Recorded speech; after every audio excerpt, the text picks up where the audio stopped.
What's up, everybody? Welcome back. Another week, another episode for you. The next 12 weeks are sponsored by Alex Jimenez. Alex is a coach, a speaker, and a VA home loan specialist. To learn more about how Alex Jimenez is serving the veteran community as well as our local community, go to ajnashville.com. Mike, how you doing, brother? Excellent. How are you doing? I'm doing good, man. As always, I'm always doing good, man. What you got? Look at this guy. So today we're going to take a little bit different turn, and you guys, I got something special for you because today I'm going to be interviewing Mr. Greg Pihs on how he stepped into his power. Greg Pihs, warm welcome for you. Cue the applause. Everyone in the background. Yeah, Greg's here. All right. Yeah, we're so excited. Dude, I think thank you for taking this opportunity, Mike. There can be a lot of questions out there in terms of hold on 1 second. And he's back in action. The headphones have been plugged in and he's off to the race.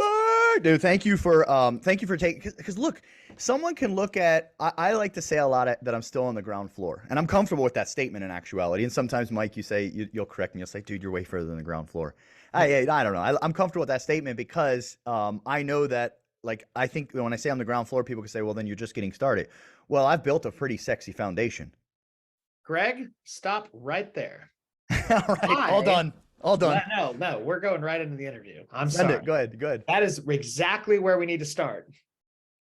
Go Greg, ahead, put it on me. Good. Please explain why you would like to please explain why you always say, oh, I'm still at the ground floor. Yeah, great question. The reason why I actually see it that way in my life, in this chapter, Okay. And the reason why is because how big the vision is. Because of how big the vision is in comparison, when I make that internal comparison, I'm like, holy smokes, this is like, I can see myself. I'm able to, oddly enough, like I've spoke about this on other things, and if you want more information, reach out. I won't get into the depths of. I'm able to remember what it was like when I go 20 levels from now. I can remember my future self, and when I remember what it's like at that time, I look back and realize how small this was. Wow. Have you always been like that, or is this a newer development in your mind? Definitely a newer development. Okay. Definitely a newer development is a short answer. Definitely a newer development in my mind. And I have a belief that everyone's capable of doing it. I had early awakenings to this ability in my childhood. Oh, interesting. Then I neglected him. I neglected him for 25 years. And then when I dipped back into him, I was like, oh, I remember this. So that was very powerful for me. Go ahead. Oh, heck yeah. So earlier I purposely stopped you because I wanted to take this episode to celebrate when you said, Mike, my wife and I have been, and on a small scale, but we've been practicing manifestations. Yeah. And manifestation is a word that a lot of us know and are Yep. aware of, and some of us have even practiced. Can you talk about that a little bit? Dude, we are actively on a journey of conscious manifestation, and here's what I mean. Nice. You said it yourself, that which is right now was already manifested.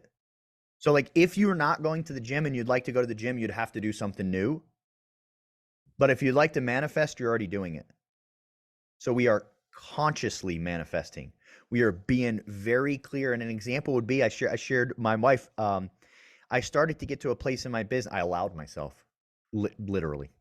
I started to get to a place in my business where I was busy and I felt like I was behind on tasks and there was a lot of things I had to get done. So I'd wake up in the morning and say, I have a lot of stuff to do today and I probably won't get much time this evening. Manifesting. I woke up it was this morning. I had a conversation with my wife this morning. I woke up this morning and I told my wife, I said, we humans, Greg, we make things as hard as we need them to be in order to feel the value that we want to feel.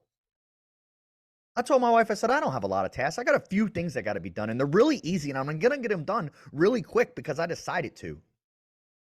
Yeah. That's what I'm going to do today. Yeah. Do you remember we did the 4 agreements and we were talking about being impeccable with your word? Yes. I think I interjected like also your work. That's not what he says, but that's also what I heard was, oh, be impeccable with your work.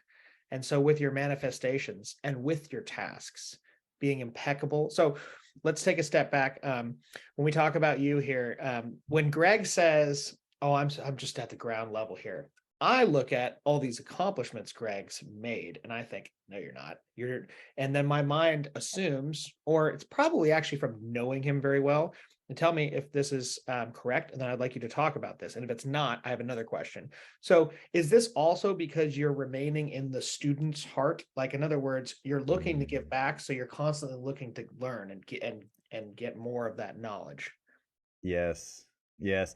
I hadn't even consciously had the realization, but as soon as you said it, I was like, oh my gosh, that's huge. Especially for other people to extract from how am I doing this journey. I love that. I constantly wear the hat of student and as teacher, as follower Your and as of leader. your countenance just changed like for the great. I'm like basking in it. When I said that, like you were like, oh yes, that's exactly what I'm doing. 100%, 100%. Yeah, Yeah. I didn't think to quantify it in that level, but 100% when you said it, I was like, oh my gosh. And the realization that other people, because look, there's nothing new under the sun. Anything that I'm doing that you have an aha moment on it, please steal it and start doing it. But Hey, yes, I live my life. I invest time each day as a student. But that's what I enjoy doing that. You don't have to. I enjoy doing sure. that. So I'm constantly learning, and I'm constantly, the more I learn, and I'm going to make the projection for you guys, the more you learn, the more you realize how ignorant you are. Oh That's yeah. why I'm on the ground floor.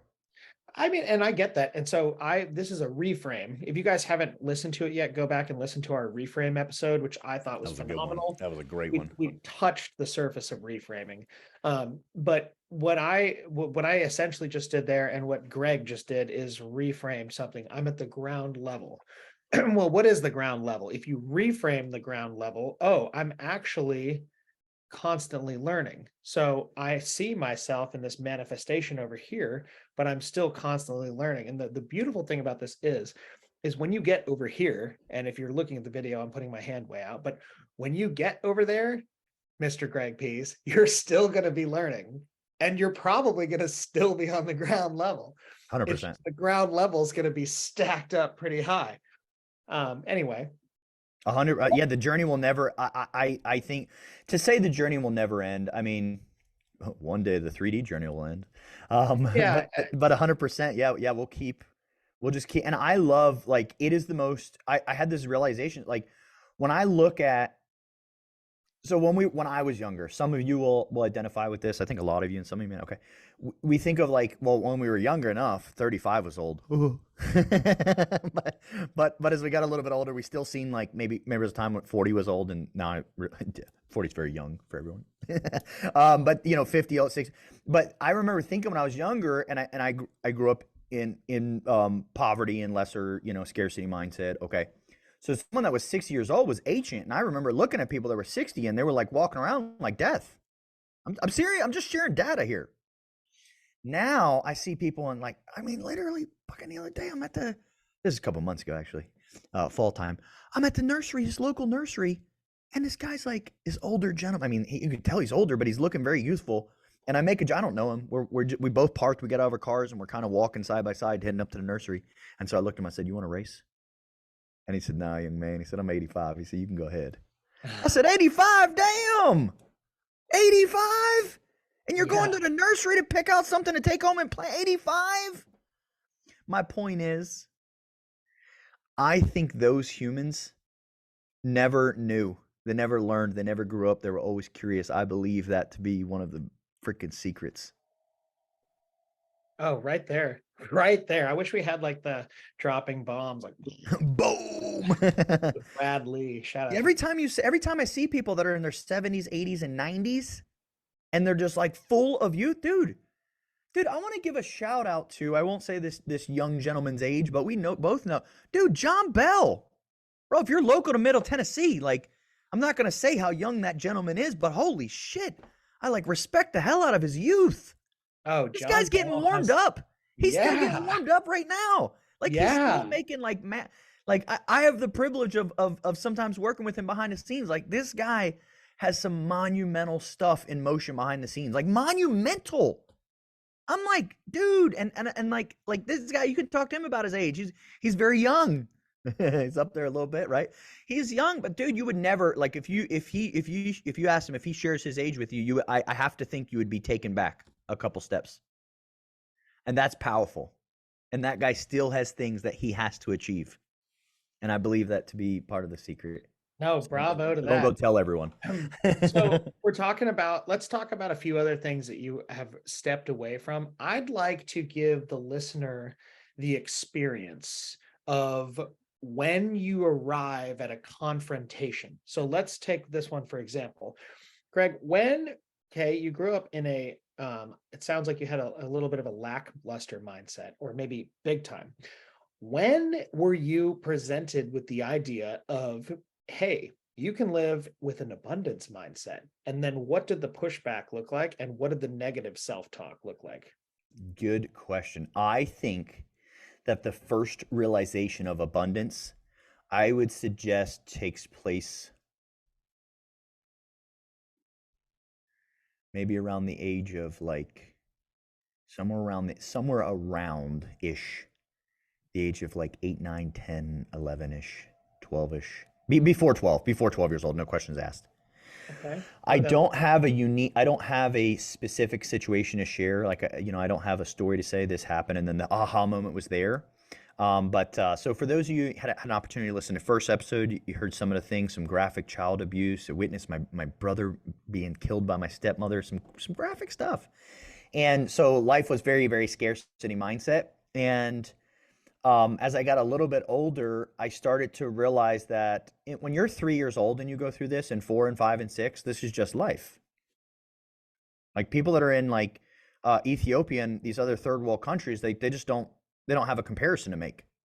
Like a good day for them, like they got a little bit of food, they weren't attacked by a lion, so it was a good day, right? When I was 3, 4, 5, 6, 7, 8 years old, I didn't know that something else existed. As far as I knew, everyone was getting the shit beat out of my home. Eventually, I started stacking experiences that everyone's not living this way. Right. So there's something else out there. Right. And so my mind started wandering and I started drifting, and I would literally go into, I talk about the power, like I have a very strong, absurdly strong ability. And yes, sometimes it's a powerful gift. And yes, sometimes it's something that I need to work on and unpack. I have an incredibly strong ability to dissociate from reality. I mean, eerily strong. I really mean that. As a child, I would dissociate from the abuse, and then I would go start daydreaming what it would be like if my life was different. Holy shit, I was doing visualization tasks before the age of 10. Well, things started to change. After the age of 10, I no longer lived in that household. Things started to change. Already manifestations started to take place. I became sick. I lived, most of you heard my story, somewhere between the age of 11, 12, and 17, I lived in a juvenile detention center. I didn't stay there because I was court ordered to stay there for 5 or 6 years. I stayed there because I fucking manifested it, and I loved the bed that I got to sleep in and the fucking 3 meals that they gave me and the ability to fight back with someone that's the same size as me. It was a great life. It was a great life because of the comparison. I was wild, isn't it? I was living a really good life in the juvenile detention center. Good enough to protect it. Go ahead, tell me. Go ahead. Yeah, no, this is, again, thank you. So this is like the early grasps of, oh, I can add more to my life.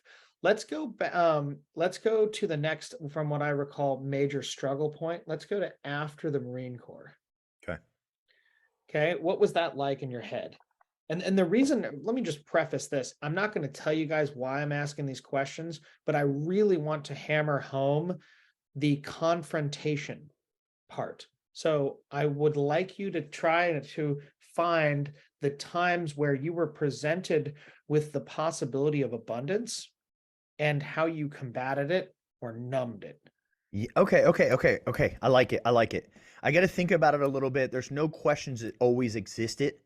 100%. The fact of the matter is, for roughly speaking, when I said there was like a 20-year gap where I kind of neglected it because I got really in tune with brass tacks for a while. When I say the term brass tacks, I mean like get up at 5 a.m., do this, do this, do this. You have to do a thing for a thing to happen. So I had to do a thing. Sure. Quantum is we start realizing like, oh, it's the powers in the thought way more. Okay. I say that to say during that gap where I neglected quantum, if you will, or what I call it is quantum, and where I got really hardcore in brass tack, there's no question that I was presented with abundance many times and I silenced it with limiting beliefs and limiting thoughts. Some of the most powerful ones that I can share with you, that I'm sure of, that I can congruently remember that I cannot own anymore. I truly had a belief. Like when I tell you guys, I hope that you understand the level of like whatever you believe to be true, like your religious beliefs or your beliefs about like there's some core beliefs that like no one is ever going to take from you. Probably. I mean, probably. Okay. Like this belief was that powerful. Probably. Probably. You haven't met me yet. No, just kidding. That's funny. I will take your beliefs if you don't want them. I will, and I'll help you shift them. But if you want them, you're allowed to keep them. I won't take them. I don't want them. All right. This belief was I had a belief that because of my child, I actually thought like it fucking existed as a reality that if I just got by, that was like, I was not capable. Like I actually thought with impossibility that I was not capable of living the life I live now or further on. I actually Oh, thought that okay. those people that I thought that the box was already checked because of my childhood. It would be like saying if you're a felon in America, you're not going to be able to own a gun, and that box checked. You just can't own a gun until you get that thing expunged, right? When even still, when you get it expunged, you could. I thought this box was checked for my life. I knew that I was a victim. I would literally say to people, because I had a strong mind. I mean, my mind was impeccably strong. Like my ability to detach, like I said, I mean, at war, my ability to detach was just unreal. Like whatever the task is, like let's do it now. Like Yeah, people around me would get like yeah, uncomfortable with how quickly I can get sauced up for a task. That's sure. horrible. No, thank you for that. So let's pause here for a second. Guys, if this stuff relates to you, which it will, if it doesn't now, probably, um, Probably. probably. Um, it's not your fault yet. If you are presented with this over and over and over and over again. Um, in the world that we live in today, we are constantly told that we are a victim of things. And when we are told that when one of these things resonates with us, whether it's you have ADD, and that could be like, oh, I can't focus on this because I have ADD. How about the person that told me you can't play guitar because your fingers are different? Well, I Mm-hmm. could have listened, but I'm a great guitar player now and I have my own style, and usually people hear it and love it. So, at what point or another is that just noise? And then at what point does that just get superseded by this new belief, which is really what I think the crux of our show today is at what points in your life, Greg, were things that were so big confronted, disappeared, or sorry, overcame, then they disappeared, and then you saw actually what was further than that. Like, let me ask you this, Greg. The point that you're at right now in your life, you call the ground level. But when you were just talking, you never thought that you would be able to get to the point that you're at right now. So, in other words, you thought that you were much further above the ground level. Hmm. You didn't think I you were thought at I the was ground below the level. ground. When the boxes were checked and you were lit or surviving, you weren't at the ground level. You were better than you were. I thought I was below. I'm sorry. Maybe I'm a little bit confused. At that time, I thought I was below ground level, and I thought Okay. ground level was for an elite group of humans that I did not qualify to be. Okay. So I was thought I there was ever, below. I thought I was lesser than other humans, full on. oh, okay. So when you were working in the restaurant industry, for Yep. example, was that ground level or no? No, no, No. hell Okay. no. Okay. No, So I I had to I get the felt way definition. lesser. No, in the restaurant industry, like I felt way lesser. Like I thought the guy, like I go to become a general manager in the restaurant industry. I'm no longer in that field. Like I thought at the time, like I thought, and the reason why, like I went in like 2 years time frame. I went from like never worked in the restaurant industry from server to a general manager position in two Yeah. years. And what's wrong I with I thought, first of all, brass tacks. So I was doing all the fucking things. So they Okay. had no choice but to promote me. But I thought that I kept thinking that like as a server that like I was lesser and like if I could make it to service man, if I could be a manager, then I would be an equal member. And so I became a service manager and the fucking kitchen manager was telling me what to do. And I was like, oh, well, if I become a kitchen manager, I'll be an equal member. Became a kitchen manager, the fucking GM was telling me what to do. And I was like, oh, if I become a GM, then I'm the fucking man. Like I tell everyone in the store what to do. Then the district So manager wanted to tell me what to fucking do, and that's where I decided to quit my job. But through the whole time, that wasn't ground level. Like those achievements, like they could have meant something to me, and actually, I'm thankful that they didn't because if they meant something, I might have fucking stayed there. But no, I never. No, I didn't think. I didn't think like when as a GM, like I wasn't in my power as a GM. Like I was just doing the things, and I was a scared little child when I'd go home. how many massively powerful, impactful skills did you learn when you were in the restaurant industry? I learned how to motivate. So if you've worked in the restaurant industry, you know this to be true. So your front of house is generally speaking, not guaranteed. So you have lifers, so people that are literally feeding their family off of serving that exists, okay? And then you have 18 to 22-year-olds that are in college that could care less and you are their personal ATM because they get paid cash by the day. And then they never want to be there. There's never enough money. They never got the best tables. The corporation has the wrong rules. You know, you like this person better than that person. And then the back of the house, they always want to be there because they get paid by the hour. However, sadly, if you've been in the restaurant industry, I am stereotyping. You may like it or you may not like it, and you're allowed to do either. As a majority, the back of the house are people that are struggling with a lot of traumas and probably have some form of drug addiction. Not every single one of them. So what did I learn in, okay, so the two biggest things I learned is every single day I showed up, I pumped these people up, I get them ecstatic, we'd go rock the fucking world in the restaurant, and then I'd come in tomorrow and we'd be back to ground zero. So I learned how to lead and motivate people over and over again, fresh from ground zero every single day. And the second biggest thing I learned was how to run a P&L or a profit and loss statement. I learned it intimately, and it has proven very, very incredible in my business world, entrepreneurial business life. Oh wow. Okay, guys. So what I'm essentially doing for you guys in this interview and also for myself is painting a picture. And can you see now how the sub-ground level in this gentleman's mind was actually the figure that was in charge of a team who was able to motivate them, all these different personality types, the juxtapositions of characters. He was able to figure out how to motivate them every day because they didn't keep it. It was like a battery that he had to go there and instantly charge.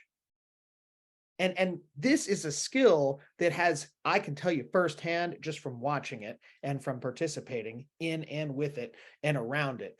This is a skill that this man has used in a lot of other areas that have been massively impactful. So when I look at it as, dude, you were a fucking killer student while you were working as the general manager of this restaurant you worked at, which is Yeah, fucking cool if you ask me. You know, a dude, lot it of was. people In like to, hindsight, dude, I look back and it was cool as shit. During the yeah, it time was I was cool. so lost. And It's you're funny, dude, allowed to be. I gotta say something for everyone. At the time, I was so lost, and looking back at it, it was so cool. You guys have to take me at face value. This morning, I woke up and I told my wife, I said, "Babe, I fucking love my life. This is so cool. What I get to do." I Yeah, said, it "Babe, is. I'm gonna hop on and record a podcast. Then I'm gonna have a business meeting with someone that I have a partnership with, and then I'm gonna do a one-on-one with a client, and then I'm gonna check out in the evening for the family." Yeah. Fucking love my Isn't life. that But what's really awesome? cool is because I have grown the level of ascension, I can realize how cool this is today. General manager, I couldn't realize how cool it was until after. Right. Let's take one quick step back with our listeners. Okay, guys, let's go back into the mind of that general manager who's motivating that staff. Greg, are you there? Yep. Yep. You're Got it. back there in the mindset. Got Now it. imagine you are going to be where you are today. Okay. You're Okay. at the restaurant, you're motivating the front of house. Great job, Krista. Great job, Matt. Great job, Marcus. Great job, Emmanuel, whoever you're talking to. And imagine this is a temporary step in a wild play that's taking place. Can you see how powerful this step is now? Yeah. because you are cultivating this wickedly powerful skill set that's going to, in music, we call it transposition, like transpose. This is going to transpose or translate into this area. And it's Yeah. kind of like if I threw a pass at the gym and you caught it, big deal. Well, if I threw a pass at the last 4 seconds of a Super Bowl game that was 2 points under and you caught it and you ran it over that line, that's a fucking major. Still the pass. Yeah. It's still the same pass. It's still the act of throwing and catching. But when you Right. take it and you put it in this other arena, okay, so let's go to the next question then. So when is the next time, Greg, you got into real estate or sales? When is the next time where you were confronted with another limiting belief? Let's unpack this a little further. Dude, I love it. I love it. Yeah. So I got into real estate and real estate. Hey, remember, we're living the brass tacks thing. So first year in real estate or first 14 months or something, the first several months in real estate, I did no transaction. I was trying to figure out my foothold. Now, from the time I did my first transaction and we punch out 12 months from there, we did just shy of $10 million in volume, which is good. It's good. I mean, there's bigger fish, but it's impressive. We had some extra cheese in our macaroni that year, but we were doing things, right? We were doing, meaning I was brass taxing it. So I'm doing all the things. So we're getting there. So next limiting belief, most of you know, neuro-linguistic programming trainer. I started going down that rabbit hole. So the first training I went to, I go to Orlando for 9 days and I have to leave a $10 million business behind. Like this thing will crash and burn in my mind, because in my mind, all these things have to be done. So I go and I get my learnings. I ascend, great things happen, and I come back and nothing's on fire. Everything's okay. And that was the first realization. I shit you not, the first one. And over the course of the next year, I had some powerful power because I ended up leaving the state probably more times than I probably lived out of my house during that year. That would be 2020 or 2021. I probably lived outside of my house more than I lived inside my house the entire year. But that first trip, that first 9-day trip to Orlando made me realize